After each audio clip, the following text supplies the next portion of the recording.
اگه یه روز بیشتر نتونی زندگی کنی، اون یه روز چجوری میگذرونی؟ سلام، اینجا چنل دانته است. منم کماکان دانته ام و شما به برداشت‌های شخصی من از کتاب هنر شفاف اندیشیدن نوشته آقای رولف دوبلی گوش میکنید. امروز میریم سراغ خطای 27م، خطای کمبود. چرا آخرین شیرینی جعبه دهان تو رو آب میندازه؟ خیلی مثالای جالبی زد آقای رولف دوبلی تو این کتاب، ولی به سوالی که اول ویدیو پرسیدم فکر کنید. آخر ویدیو مطمئن باشید جوابتون رو میدم. ایشون یه روز رفته خونه یکی از دوستاش، یه سری تیله بهشون داده که این بچه‌ها بشینن بازی کنن.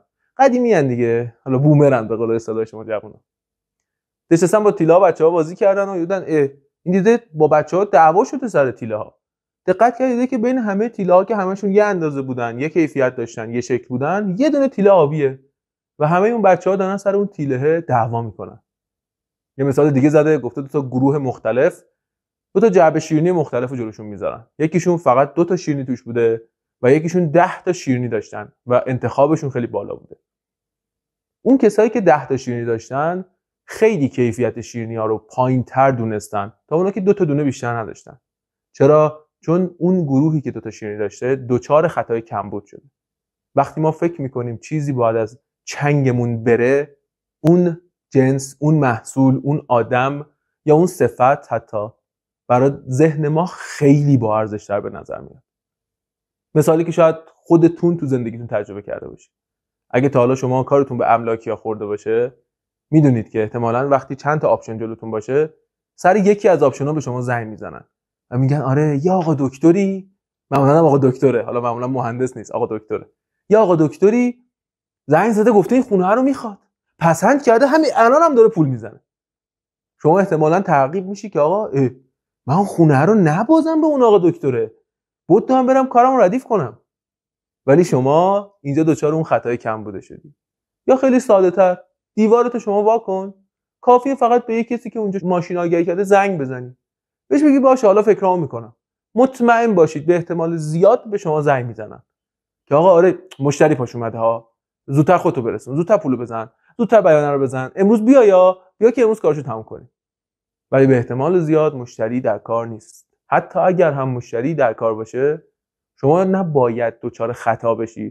چون اون ماشینی که داری میخری خب تو ایران خیلی ماشینای کمیاب، واقعا کمیاب کمن که مد نظر شما باشه. اکثرا همه ماشین‌ها یه شکلن. حالا تو برندهای مختلف، مدل‌های مختلف و سال ساخت‌های مختلف. این خطا تو خیلی جاهای دیگه هم هست. خیلی از فروشنده‌ها از این مورد سوء استفاده میکنن.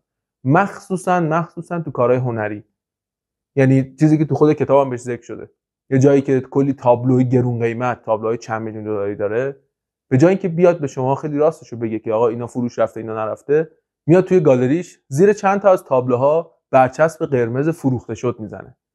شما صرفا شاید اون تابلوها رو نمیخواستی بخری، ولی به خاطر اینکه از دست ندی سریع دچار این خطا میشی و بدو میری یه تابلو دیگه میخری که نکنه اون تموم بشه. یکی از خفن ترین تست‌های روانشناسی اینجا بیان میشه که 10 تا پوستر فیلم جلوی کلی از دانش آموزا یا دانشجوهای آمریکایی گذاشتن و بهشون گفتن آقا به نظر شما کدومش از همه جذاب‌تره؟ و در آخر هم اونی که از نظر شما از همه جذاب‌تره میتونی انتخاب کنی و خود ببری خونه به صورت رایگان. ولی وسط تست یهو بهشون گفتن آقا شماره 3 تموم شد، اصلا نداریمش. و اکثر آدما شماره 3 رو انتخاب کردن و صرفا حاضر بودن واسطن که شماره 3 رو دوباره بگیرن. یا تو ذهنشون این شکل گرفته که حتما 3 خیلی خفن بوده که همه 3 رو انتخاب کردن. ولی واقعا این درسته؟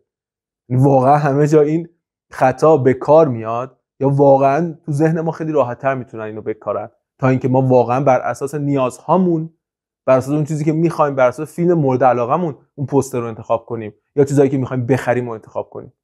چند بار خود شما دچار این خطا شدین؟ برگردیم به سوال اول ویدیو. اگه یه روز از زندگیتون مونده باشه، یعنی واقعا دچار خطای کمبود بشین، 24 ساعت برای زندگی دارین، چیکار میکنید؟